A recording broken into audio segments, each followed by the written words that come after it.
London Bridge isn't falling down anymore, is it? And that is definitely not.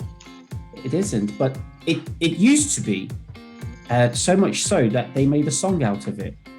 London Bridge is falling down, which is a classic, isn't it? It's a classic, and it's a much more creative, much more musically challenging song than any other song that the Beatles have ever written.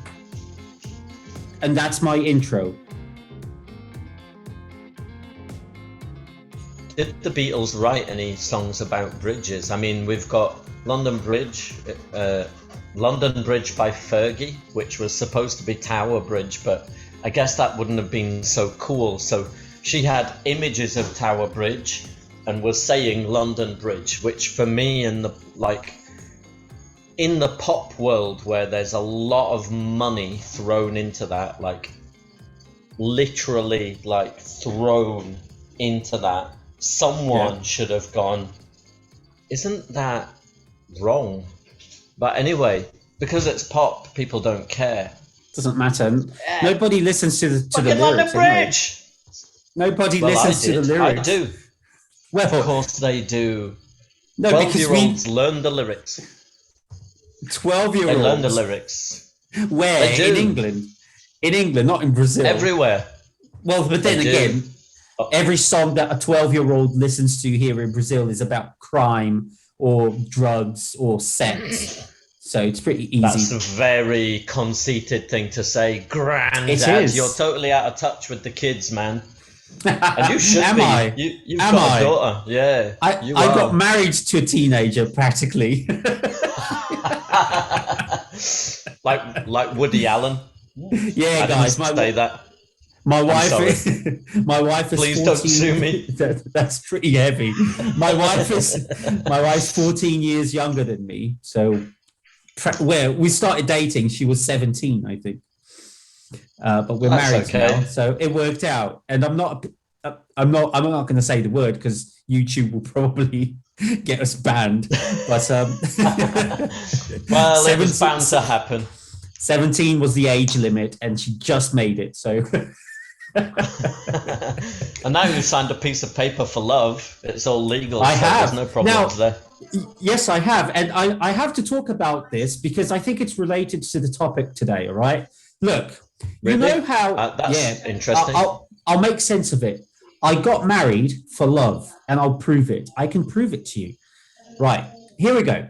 You know how the Americans, right? Republicans and Democrats, they can't be friends, right? They're not usually friends. If you're a Democrat, you're not friend with a Republican. Well, the same thing happens to me when it comes to music. There are certain types of music that if you listen to, I'm sorry, but I just can't be friends with you, okay? And to name a few, I would name practically all the Brazilian music styles. So the country music in Brazil and all the traditional folk music in Brazil, and especially funk music. Brazilian funk music. If you like any of these sorts of music, the styles of music, I'm sorry, I just can't be friends with you. But my wife actually does. Now, I love her to a point where I could overlook these small flaws in her personality and general taste in things and culture and so on, and I still love her. So that just goes to prove that I actually married for love despite her disgusting taste in music. How is that for your relationship? The fact that you really do not have the same taste in music? Well, I have tried to teach her a couple of things about life and about being a better person. And music is one of the topics that we discussed in her Being a Better Person course that I have taught her. But there are things in life that you just, think there are certain things about people that will never change. And that's one of those things. Her taste in music is never going to change, unfortunately. So I sometimes force her to listen to to a couple of things I Force her like. to listen. I put her on a little chair and I say, "You're gonna stay there and listen to this and enjoy and appreciate The naughty wife chair. I'm just kidding, obviously, but it did. I did come to a point where I paid Spotify, like those family packages you pay for, about 6 members or something, and I used to joke around with her and tell her, look, from every now and then, I'm going to check your playlist. And if there's any Brazilian funk music, I'm canceling your subscription. A bit of an alpha male. Yeah, I mean, just taste is what it is, unfortunately. And sometimes we disagree with that. But I think maybe one of the fundamental problems of the world at this moment in time is that people have, since we spent such a long time, and this is a bit political for a chat about music, but we spent such a long time being individualized by capitalism, which is basically what capitalism does. It individualizes you so much that you do feel the necessity to kind of like accessorize everything, because that's how they're always going to get your money. It's your way of being different, as well as kind of like helping you to be the same. Maybe if you feel like you're part of a group, like K-poppers all have hair that's painted pink or green or blue and blah blah blah. But we just, now we're so individual, we can't agree about anything. And music is one of those things, and I think we can agree to disagree about certain stuff, and I think music should be one of them. Like, it's like food. Sometimes people say, oh, you don't like this, and they're like, fussy. And I'm like, but I'm not fussy though, am I? If I don't like something, what do you want me to force it down in front of you and then puke on the floor? Yeah. If you don't like something. But this is me sticking up too much for your wife now. Let's just say that some Brazilian styles are very terrible, and I'll tell you why. Because for me, they just seem tacky, cheap. They feel, and they tick boxes only. They tick boxes in the sense of like, I'm Wesley Safferdown, I'm gonna make a new song. I'm quoting him because he's one of the people that I think, I don't understand how that guy is a millionaire from music. He doesn't have a good singing voice, and he's also very, very one-tracked in the type of music that he makes. And it's kind of like, okay, I've got a new song, what do I need? Little weird drum beat at the beginning. This one. Piano accordion, check. Stupid, out of tune female singing in the chorus, check.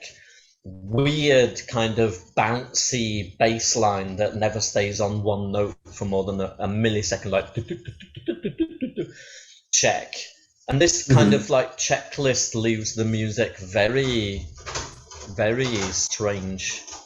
I agree with you. I think, and that's like being the rule for most Brazilian styles. Sertanejo, which is our country music, and now they've come up with the university sertanejo, which is just the same version of country music but worse. And they use the same drum beat for every song. All the songs are about cheating and love affairs and being cheated on. And they actually praise, or I don't know if praise is the right word, but they actually are fond of being cuckolds, and it's hilarious. It's like, oh, they like music about being a cuckold. Do you understand what I mean? Like we call it corno music. So there's a song while you were talking about these drum beats and making things simple and tacky. There's a song that came to mind by a band called No Effects. Now, I'm a huge punk rock fan. I've always been. I used to play the drums in a punk rock band when I was a teenager, and there's a song that really speaks to me, which I'll read a couple of sentences from it because it's got to do with what we're talking about. So same old, same new. The formula stays true. It's mediocre, but he plays around with language here. He says it's mediocre, because you get it. Sing a song, make it simple, so all the kids can sing along. The list keeps growing. The melody's been stolen, and this is so true, isn't it? The melodies have been stolen from many of these songs. The melodies are just stolen from other songs. Reminds me of songs sung in the 70s. So there's a little bit of a criticism there that the melodies in the 70s were practically all the same also. Now, you might fool the kids, but you don't fool me. So yeah, I like this song because it speaks quite strong. It talks about what I feel when it comes to music, especially Brazilian popular music. Okay. Yeah, I like those lyrics. I have to disagree a little bit in the sense that I think that pure plagiarism exists in pop music anyway. I have to totally agree with that. Pop music plagiarizes itself very often, and it's allowed to because it's the same people and the same companies that are all writing these things. So Yeah.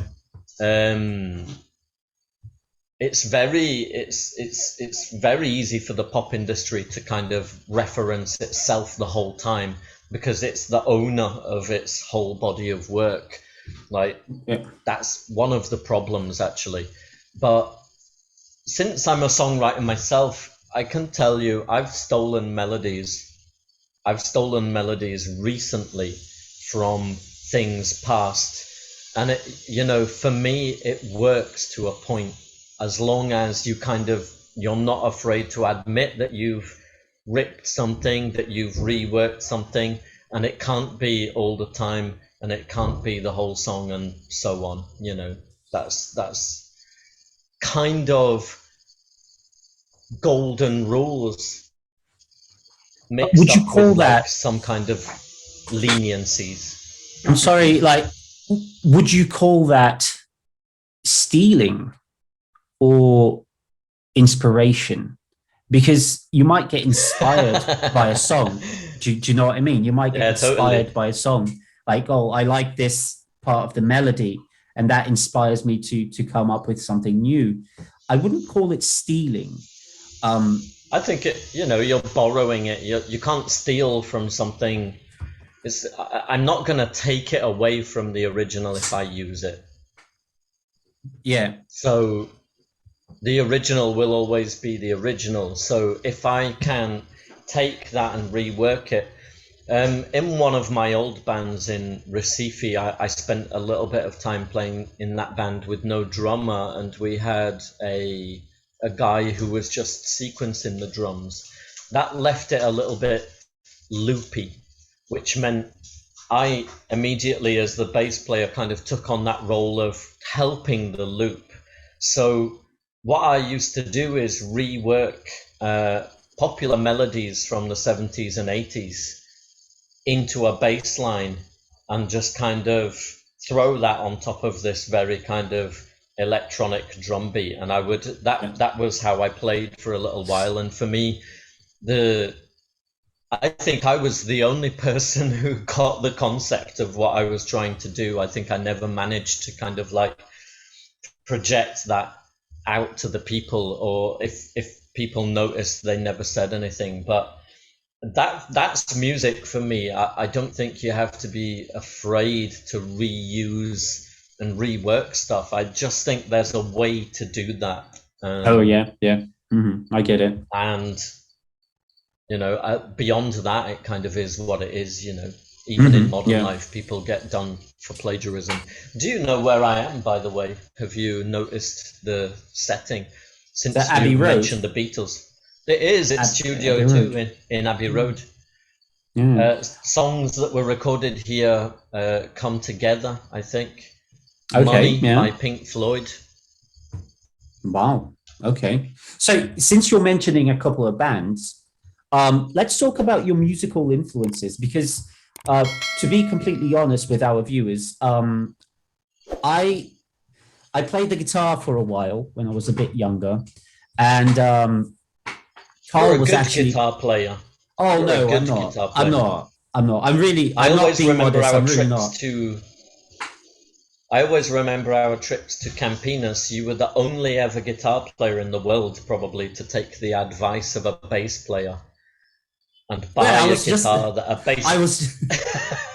I was just about to say that. Yeah, I mean, Carl influenced me a lot in my music and my style of playing, and we actually started a little project together. But because of numerous um, mishappenings, I think in our own personal lives, we kind of drifted apart because of well, we moved apart and things like that. But anyway, we'll talk about that some other day.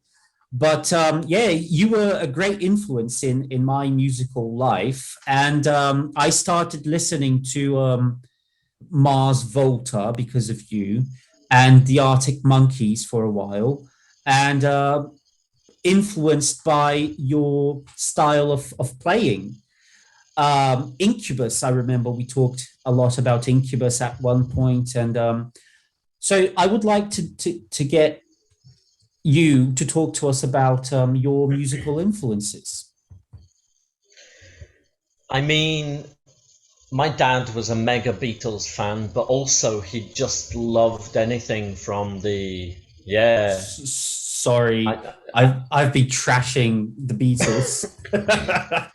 no, and rightly so. I mean, the Beatles were the kind of like classic four-piece in its original, well, once they went from five to four, they were the kind of original classic four-piece rock band.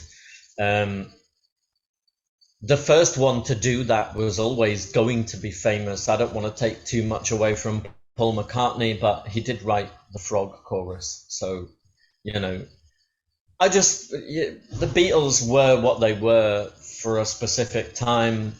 I don't get a lot of the hype, but whatever. People can slate me. I don't care.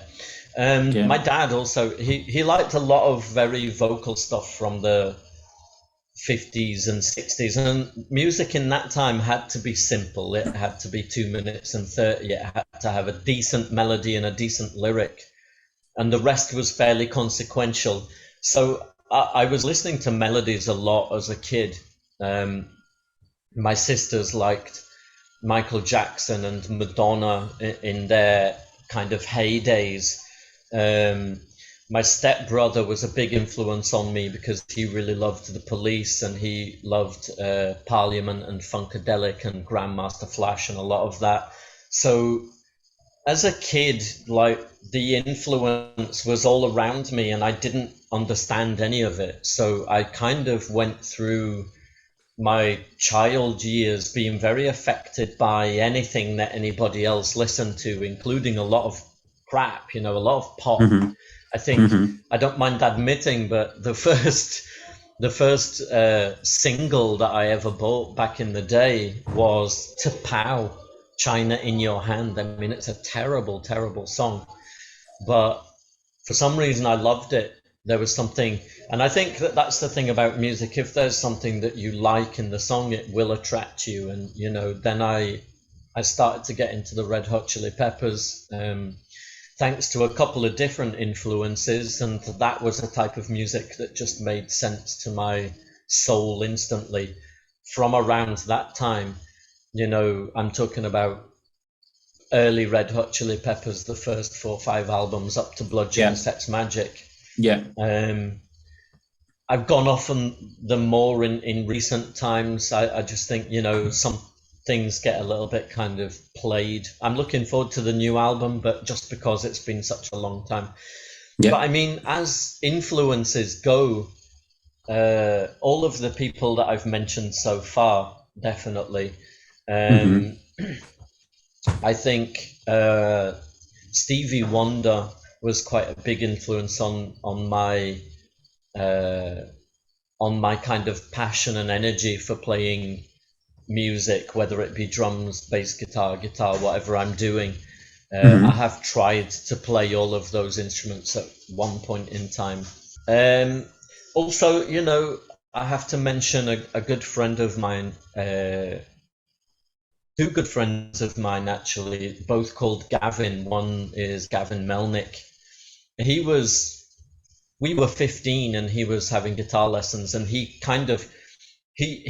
had this really amazing ability to, even at that age, to just turn everything that he was getting from his guitar teacher, who was a bit of a kind of show off, to be honest. He idolized Gav in the sense that he saw a little mini him. He just wanted to create a little mini shredder. But Gav was never going to be like that. He was completely had a different soul for music that couldn't be understood by someone who just was in it for the kind of like, whoa, yeah, look at me kind of thing. And he managed to filter this into this really amazing kind of practice session that me and him would used to have. And this was the beginning of me playing bass guitar. I already knew how to play keyboard and I already knew how to play drums. But this time when we started our first band, which was a kind of Red Hot Chili Peppers, Rage Against the Machine cover band, he was my idol for a while. For me, he's one of the people who influenced me the most in music, I would say. Just because it was amazing to me that he was kind of like my best friend at that moment in time. And also just a genius guitar player already at the age of 16, 17, and he just progressively got better. And I mean, it didn't work out for us in the end. We ended up going separate paths and we haven't played together since. But I mean, there's always an idea on the cards somewhere for us to manage to play together again. The other Gav, I met him, Gav, who comes from Dublin, another great guitar player. He influenced me a lot because of his kind of passion for American funk music, which I share the same passion for. So that was an instant for us, connection-wise. And also a drummer that I played with a lot in the same time back when I was young. He was even younger than me and Gav Melnick. He was like 15 when we were 18, but just the best drummer I've ever seen in my entire life, and probably still is. Could walk into any band in the world if he wanted to. If it you know, I don't know why his life took the path that it did and he became a kind of successful businessman or whatever in his area, but as a drummer, I mean, that guy is incredible. And I learned a lot from him. And his dad, Jack, was a kind of overprotective kind of drummer dad, and wanted his son and his son's band a lot of the time to follow the path that he'd taken. Even though the band wasn't like famous or anything, they did have certain successes. I think, you know, looking back on it, when you're a kid, you kind of bat away this type of old person influence on you and think that it's rubbish. But as an adult now, you know, all of these people were like gold dust for me, and they were way more influential to me as a person and as a musician, I would say, than any famous band or any influence that I could have got from other people, you know. But pretty that's awesome. my musical story. And also, you know, just to finish, I think that I've never stopped being influenced by people and music. So naming influences is difficult for me because I could just say basically everyone that I've ever listened to, except the stuff that I filter out because it doesn't make sense to me. I'm not a big fan of rocky, poppy, acoustic music. I'm not a big Okay. fan of stuff that's too heavy. Uh, Okay. I'm not a big fan of stuff that's way too fast from electronic music, for example, like happy hardcore. Uh, I'm not a big fan of stuff that's way too cheesy, way too obvious. But apart from that, I accept kind of everything and all, and I Okay. Yeah. think that helps me, to always find inspiration from something, I guess. Right. Well, you spoke like a true musician, I think. This idea of being open to all kinds of influences, as long as the music says the song speaks to you in some way. I think that's what musicians are like in general, aren't they? They're open to different sorts of influences. But me, because I'm not a musician, and I look at it from the perspective of someone who just consumes music. So yeah, I music has to, in a way, give me some sort of positive emotion from it, and that's what makes me like a band or a song. So I don't really look into the specifics of the quality of, well, I do, but not in the same way that a musician would look in the quality of the music that's being played.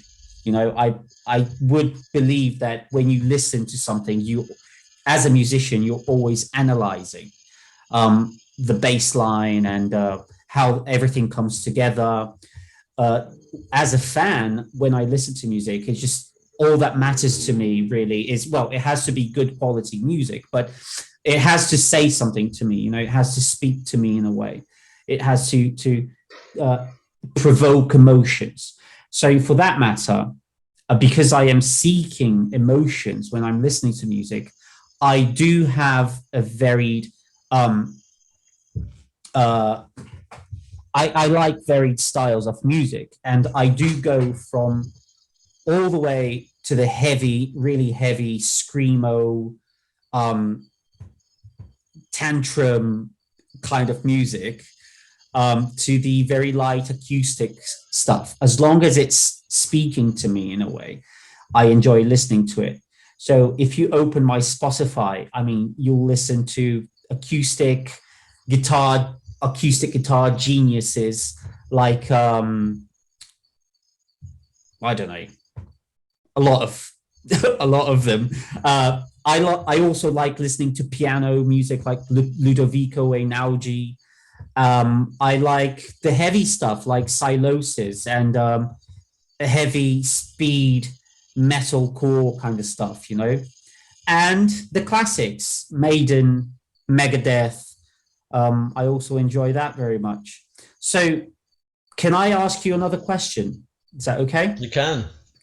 How about the classics? Because, and when I talk about classics, I mean Black Sabbath, AC/DC, that kind of band, which I'm not a big fan of. Are you? Well, I mean, there's a reason that these guys are considered classics, I guess, because even if you don't like them, but there's always something that you're gonna like, I think. And like I said,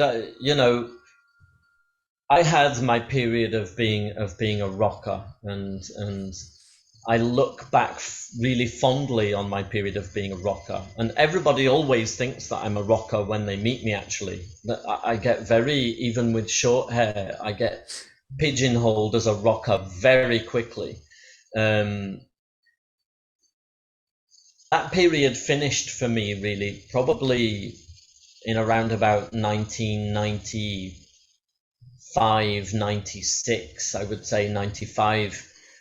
I listened to a lot of Megadeth, Metallica, Guns N' Roses, all of them, all of the classics from that time, but way back to Saxon. Um, Oh, really? Okay. everything. Def Leppard, with the one-armed drummer dude, you know. Yeah. Uh-huh. AC/DC, I'm a big fan of AC/DC. Some of the classics that I've gotten into the least, actually, you mentioned, which was Ozzy Osbourne, and you know, I never really got into that. I never Okay. really liked Aerosmith that much, even Yeah. though I've seen them play live. The ticket was kind of a gift. I was gifting someone with my presence. Oh, okay. I mean, Yeah. but I mean, yeah. As far as classics go, I think classics are classics because they're widely accepted. Even if you don't really love that band, there's an element or Yeah. a musician or a song that you really, that when it plays on the radio, everyone stands together and Yeah. does their Yeah. thing. Bryan Adams is one of those for me. Okay.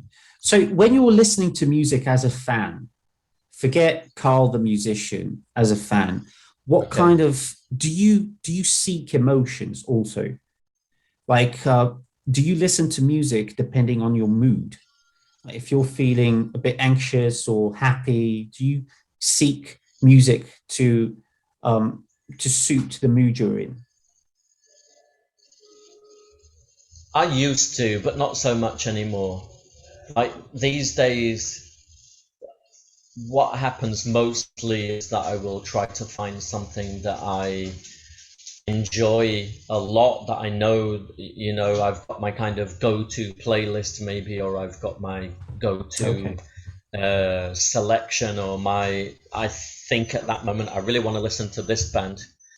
There's times when I don't know what I want to listen to, but I know that I want to listen to music. And generally, what I do then is I open my Spotify and I'll put my weekly playlist that they send to me, which is based on what I listen to. And generally, always there's something. I might skip three and listen to one, skip two, listen to one, but there's always something decent in there. And I do that more often than I do like going back to listen to stuff that I already know. Mm-hmm. Sometimes I get stuck in a moment. um, when Currents by Tame Impala came out, I spent a little bit of time just listening to that. Okay. Mm-hmm. When Snarky Puppy's new album came out in 2019, there's a song off it which is awesome called Bad Kids to the Back. Genius. So Yeah. there's some stuff that I get in a moment and I only want to listen to that kind of repeatedly. Not normally just a song, but normally an album or Yeah. something. Yeah. Yeah. I'm But like that too. Yeah.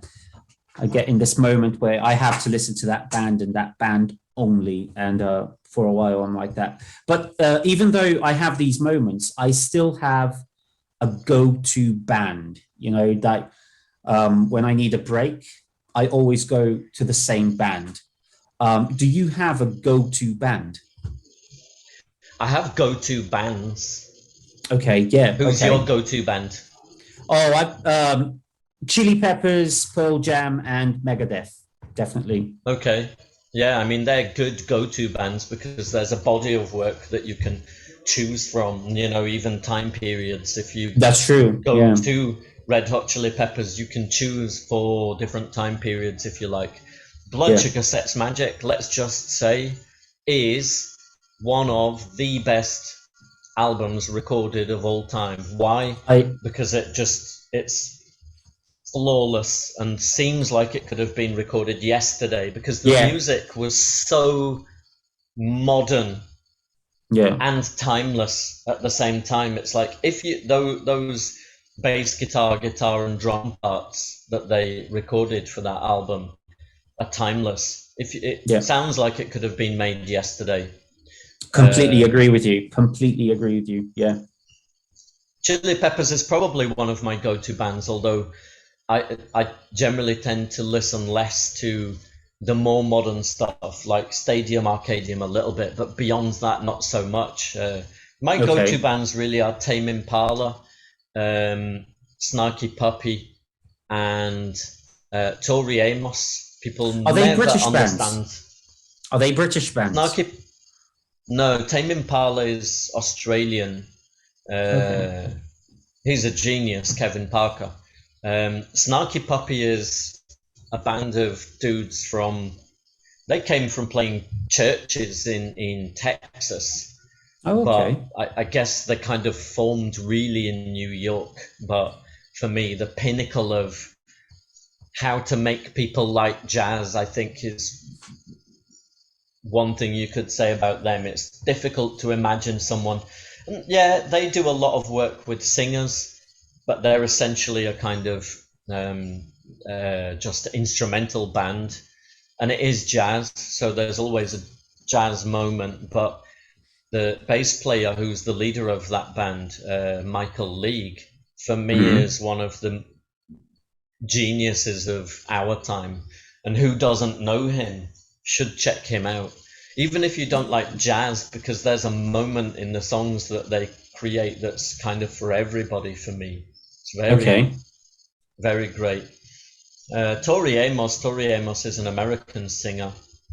She was influenced by Kate Bush quite a lot, and Led Zeppelin a little bit, and it comes out in her music. I mean, she doesn't do that much anymore, but she was one of the people who got me through my kind of darker times, and she was a great influence on a lot of my writing back in England when I was writing songs on Okay. piano. But yeah, I generally listen to a lot of different stuff, you know.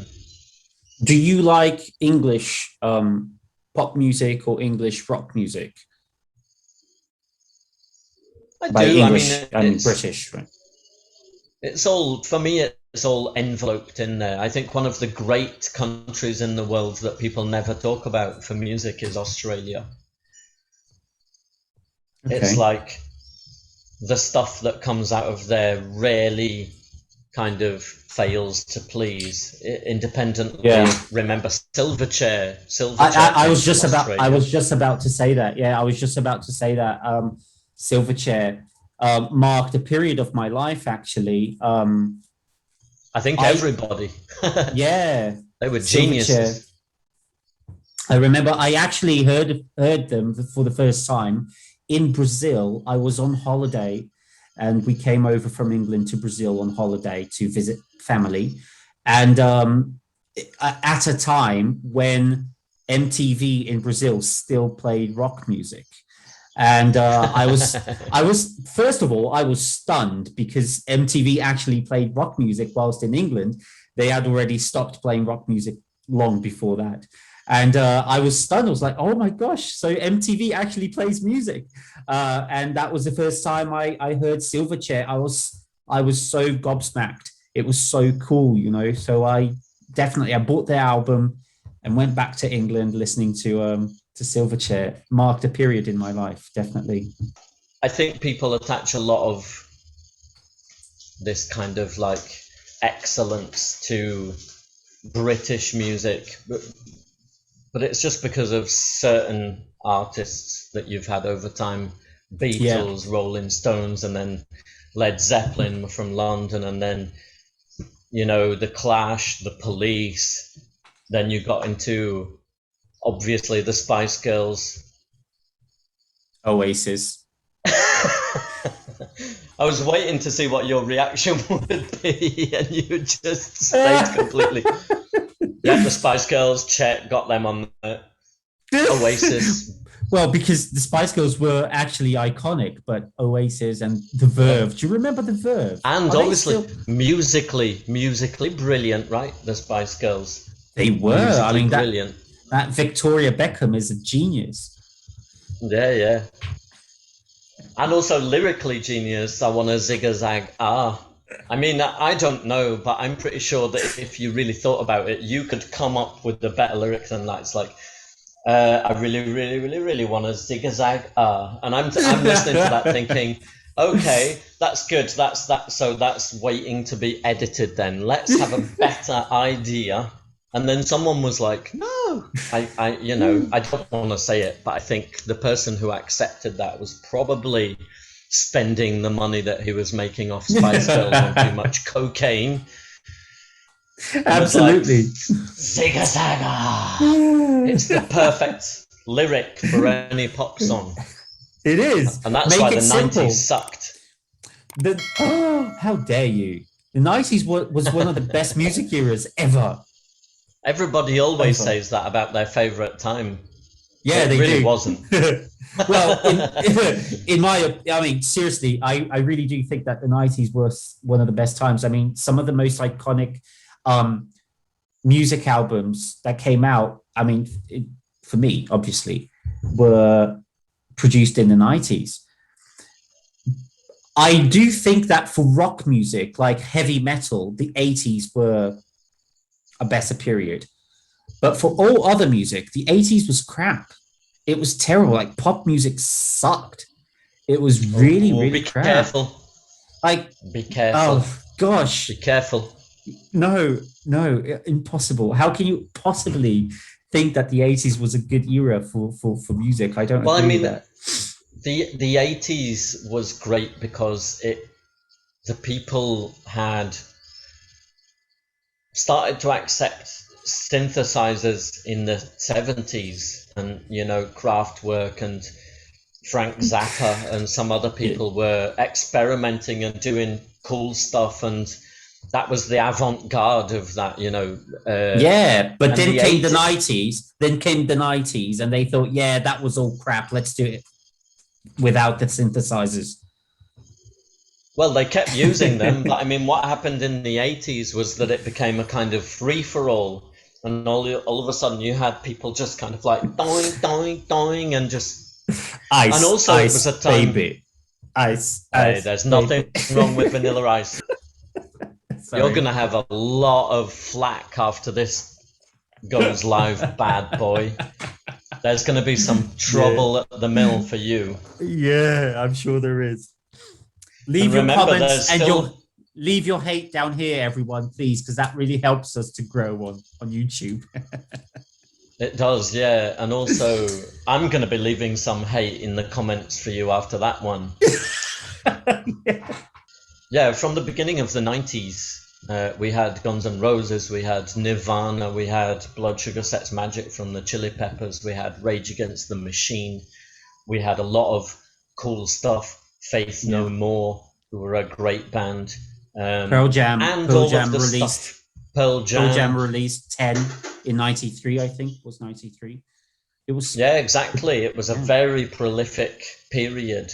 And then we got Britpop, the kind of Blur versus Oasis, which became very boring because quickly everybody realized that actually that was just a marketing strategy. They didn't really hate each other. Oh, okay. They were just being manipulated by the market. But I think, the DJs took over the 90s after that. After everyone got bored of Britpop, the DJs took over. That was the prolific time for dance music and... They did, yeah. And for Ibiza and that type of... That's absolutely true. And that makes a whole lot of sense because when I moved to England in the end of 92, I think. And I remember late in the 90s, I was already getting into the rock scene. And, the rock dudes from my school were all kind of excluded from the rest of the school. We were the... any school ever. Well, yeah, that's true. But in any place, anywhere. You were either into rock music or into electronic music, which were, we called them the townies. I think you call them chavs or something like that, but we called them townies. Chavs. But they were like in their tracksuits and their caps facing upwards, and they all listened to electronic music. And if you didn't listen to electronic music, you were a loser. So I was happily a loser. And a big shout out to where I used to live in Yorkshire, close to the Manchester border. Some genius, just to back up what you were saying, some genius built a nightclub, which was a rock bar here, and then a little sequence of like pathways, indoor pathways to a dance club. Oh, no And way. anyone who dared to kind of filter through those little pathways would slap faces with the enemy, and it was very tense the whole time. I remember sometimes we would be in the rock part and it'd be like, wow, there's some townies that have come up to cause trouble from downstairs, and everyone would be like, yeah. And then sometimes me and my friend, the aforementioned Gavin Melnick, we would go downstairs to the dance music part, because we were very not rockers. We were kind of completely open to everything. Another great thing about playing music with other people, especially when you have a kind of similar wavelength, is that you accept and dream and imagine everything. And that's, if I could give inspiration to anyone who's listening who plays an instrument, like how can they make themselves better? You can practice and you can learn scales and you can do all of that, but be open to everything and listen to everything. Don't get just because you love heavy metal doesn't mean to say that that's the only thing that you should listen to, because that's the beauty. When the lines between heavy metal and classical music get kind of grayed, or the lines between R&B and pop become gray, then you start to see some amazing juxtapositional, events. And that's music for me, this ability to turn stuff on its head, Yeah. That was a very Indeed. crazy place. A dance music venue and a rock music venue smushed together to see what happened. That is funny. And everything did happen. Not very clever. But they were funny. called the Zoo Bar and the Tram Shed. Big word out to those places. That was my youth. But I think you've just summarized my youth also, which was musical tribes clashing with each other because they had different musical tastes, and which is funny because that doesn't really happen here in Brazil, does it? Like, people are more peaceful in a way. They don't fight about music, maybe because they all listen to the same kind of music, but because everybody likes the same crap. Yeah, it's unbelievable. I disagree. I know a few people from the heavier scene here. Leonardo Trevis is an amazing singer. His band, what's his band called? He's gonna kill me that I've forgotten the name of his band. We'll put it down in the comments. We'll put it down in the description. I'm gonna write it in the comments because they're a great hard rock band. I'm pretty sure that he's mentioned before that things can get hairy here depending on who you are, where you go. But okay. I kind of agree. Brazil's a little bit less obvious.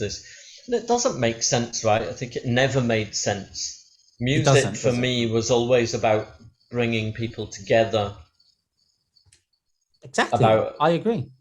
A connection. I mean, at the end of the day, without trying to be too kind of hippie about it, music is a selection of frequencies being blasted through the air. And that's basically life in itself. Life is frequency and how it resonates with other frequencies, which is why everybody loves music. You can find people who don't really have the time or the patience to watch movies or TV series, but everybody loves music in some way, and that's because it resonates. When we find music that resonates at a similar frequency to what we do, then we generally like it, So it's weird that we have these tribes, but That's But the I human guess condition also. exactly that's the human condition. We are constantly looking for a tribe to belong to.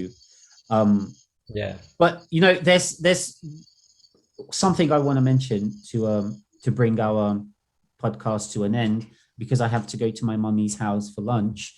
Um, the only thing, all my other mates, they kind of considered themselves rivals to these trendy uh, tracksuit wearing townies who listen to electronic music. So they consider themselves rivals. But there was one thing that connected me to both tribes. That was football. So Okay. because I played football, I was friends with all of them. I was friends with everyone. So that was really fun, because And also, another. in the past, Brazilians were considered to be, like the pinnacle of football talent. Oh So they yeah, probably yeah, thought, get the Brazilian in our team, yeah. Well, see I if he did can hear that score a a lot. goal.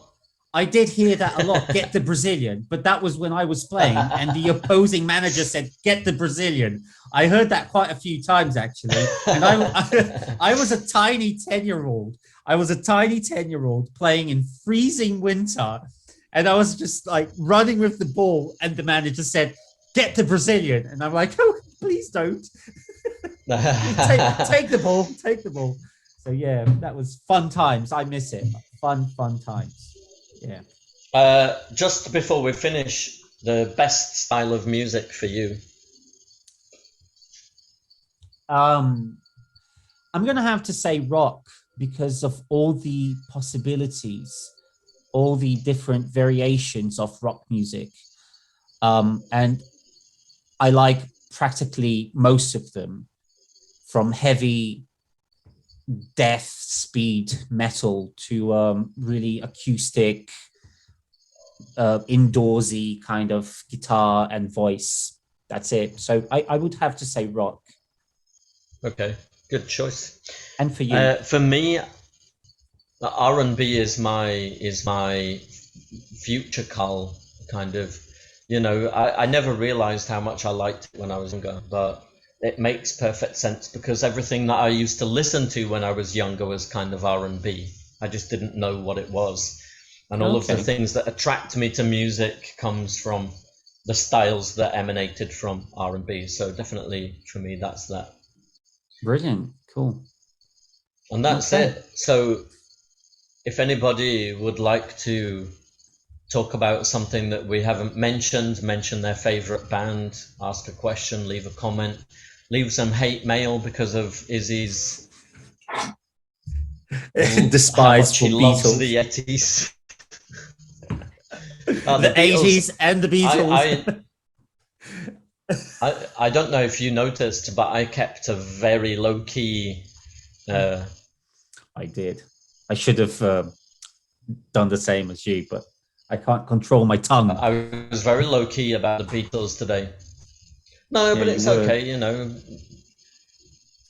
I just I thought, well, since my dad loves them so much, I yeah. guess I should take a break from saying that how stupid they were, whatever. I mean, Because they it's are. the Beatles, isn't it? It is. The Beatles. Well, they're iconic in some way. Supposedly, someone said. I don't know. I'm gonna finish just because it happened. It happened last month, but since we're talking about music, it's a little bit more of a somber note. But one of the greatest for me, like unsung heroes of music in my life and a lot of people's life, a guy called Mike Dobie. He was just the epitome of music and the epitome of indie music and the epitome of anything to do with the joy of music. Really just an all-round great guy, also an angel for a lot of people, the best person you could ever meet. And unfortunately, he passed away. He was only 60. He passed away last week. I'm going to dedicate today's podcast to wherever he is. I'm pretty sure that he's looking down and whatever, doing his thing in the old sky. But he was a big big loss to me and a lot of people. A really great musician. I know people get affected by famous musicians that pass away when it's too young, especially, Amy, Kurt Cobain. But Mike Dobie had a lot of great songs and great years left in him. So that's my dedication to him. It's very nice. And that's it. Brilliant. Don't forget to subscribe, leave your comment, leave your like, and make sure to follow us on Instagram. Leave your hate also. Make sure to follow us on Instagram. Make sure to watch all the other channels we have. I've got another channel on YouTube called Vlog Izzy, and Karl's got another channel on Pornhub. Make sure to go and check it out, and we'll see you next time. Bye-bye, everyone. It's the best channel on Pornhub.